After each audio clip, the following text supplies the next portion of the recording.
Welcome to today's Explainer. We're about to embark on a journey of truly epic scale, uncovering a story that's completely shrouded in mystery, unimaginable wealth, and a lost fleet of ships. We're going to explore the life of a guy whose fortune was so colossal, it literally shook the foundations of entire civilizations. So get ready, because what we're looking at today is going to completely redefine your understanding of what it means to be truly wealthy. To set the stage here, let's actually start with a myth you might be familiar with. High up amidst the white snows of the Himalayas, ancient texts speak of something glittering, a city made entirely of pure gold. This was the mythical city of Lanka, originally built by Vishwakarma for the goddess Parvati at the request of Lord Shiva. And as the story goes, a really devoted and brilliant Brahmin named Ravana saw this city, was totally overcome by greed, and asked Shiva for it. Shiva granted the wish, and bam, the golden city belonged to Ravana. But what if I told you that you don't actually need to look into mythology to find a golden empire? Because about 800 years ago, a real golden empire existed right here on Earth. So that brings us to the ultimate question for today's Explainer. Who was the absolute richest person in actual history? We're stepping right out of mythology and directly into the historical reality of the 14th century, right into the heart of a massive African empire, to meet a ruler named Mansa Musa. Okay, let's dive into this. When we think of wealth today, our minds immediately go to modern titans of industry, right? But if you were to take the massive fortunes of today's billionaires, Jeff Bezos, Elon Musk, Bill Gates, and literally stack them up against our historical king, their wealth would look like mere grains of sand next to his mountain of gold. History has recorded tons of kings and empires, but absolutely none possessed a fortune capable of single-handedly shaking the economies of entire civilizations. When modern historians try to calculate Mansa Musa's wealth, they often throw around this staggering number, an estimated net worth of around $300 to $400 billion. But here's the really fascinating truth about that. Experts consider this just a baseline estimate. According to a ton of historical records, his true wealth was absolutely incalculable. We're likely talking stretching into the trillions with a T. It was a fortune so immense that putting a definitive number on it is practically impossible. He is, without a doubt, the richest human being to ever walk the earth. Section 1. The Mystery of 2,000 Ships. So, how exactly did a king of a West African state acquire more than half the world's gold? Well, the origin story of how Musa ascended to the throne in the year 1312 is deeply mysterious and, honestly, a little suspenseful. It all starts with a vanishing fleet. Before Mansa Musa, the Mali Empire was ruled by King Abu Bakr II. Now, Abu Bakr was incredibly ambitious. He firmly believed that a massive, prosperous new world lay waiting across the Atlantic Ocean. So to prove it, he dispatched 200 ships filled with thousands of soldiers to cross the ocean. Years went by. Finally, a single, terrified crew returned, and they claimed they hadn't found land, but rather a terrifying sea monster in the depths of the ocean that had swallowed up all the other ships. But get this, Abu Bakr wasn't scared at all. He was convinced this monster was just guarding a wealthy kingdom. So he built an even larger fleet, 2,000 ships and 50,000 soldiers. Leaving his minister, Mansa Musa, in charge, the king set sail to go defeat the monster himself. And the crucial point here is that King Abu Bakr II and his massive fleet of 2,000 ships disappeared into the Atlantic and were literally never seen again. This single, crazy historical event permanently shifted the destiny of the Mali Empire. The temporary ruler suddenly became the permanent king, and the era of Mansa Musa officially began. Section 2. Gold, salt, and taxes. Now that he had the throne, Musa had to manage an empire that was anything but ordinary. The sheer economic footprint of the Mali Empire under his rule was completely mind-blowing. We are talking about a territory spanning 500,000 square miles across West Africa, encompassing roughly 5% of the entire global population at the time.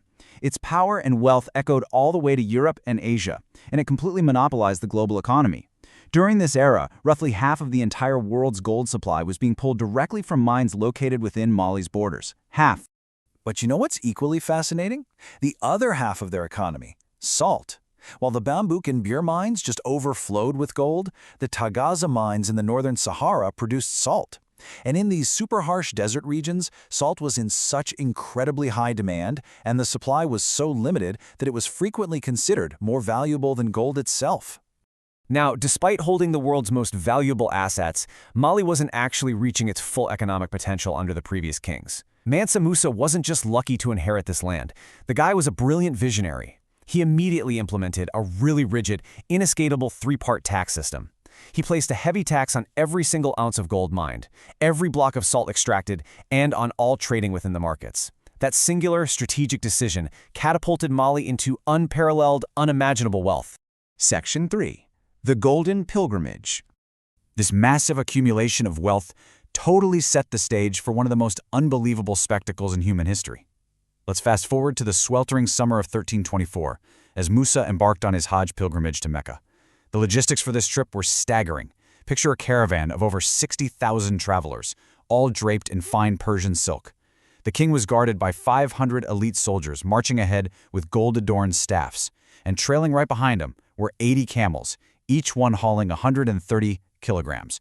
That's nearly 300 pounds of pure gold. In total, historians estimate this single caravan was carrying 21,000 kilograms of pure gold.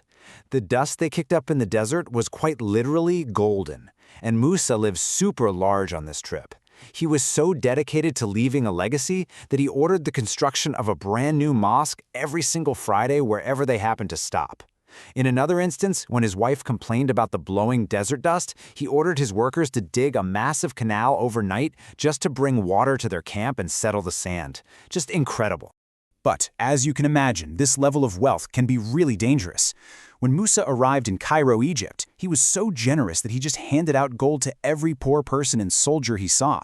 He flooded the market with so much gold that he triggered catastrophic hyperinflation. He single-handedly crashed the value of gold and destabilized the entire Middle Eastern economy for the next 10 years. Imagine having so much money in your pocket that just handing it out ruins the economy of an entirely different country. Section 4. A legacy beyond wealth. Now, to remember Mansa Musa simply as a man who crashed economies is to kind of miss his true greatness. He was a master diplomat. A perfect example of his character is captured in a famous anecdote recorded by renowned historians Ibn Omar and Ibn Khaldun. When Musa was in Cairo, the Sultan of Egypt fully expected the Mali king to bow before him. In a brilliant display of diplomatic tact, Musa flat-out refused to bow to a mortal man. Instead, he kissed the ground, stating he did so for God alone. This allowed him to maintain his profound religious faith and personal dignity, while still offering a gesture of respect that somehow satisfied the Sultan. And back home, Musa was a stabilizing force. He utilized his wealth not just for show, but to build an empire rooted in justice and security.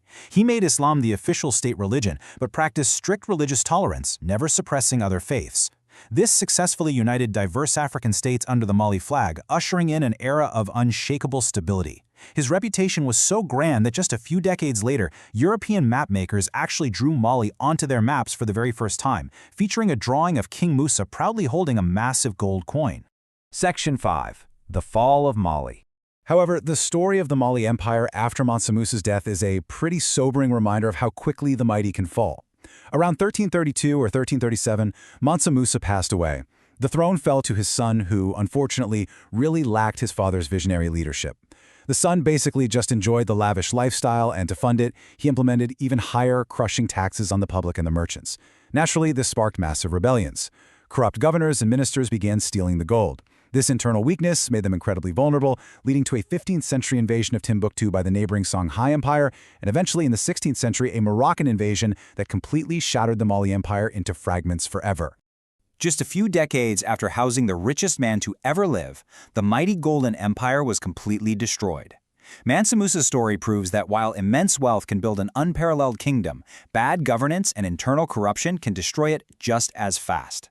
It's a huge historical lesson that outlasting your wealth requires a lot more than just hoarding it. Every powerful civilization, no matter how much gold it hoards, eventually faces its end.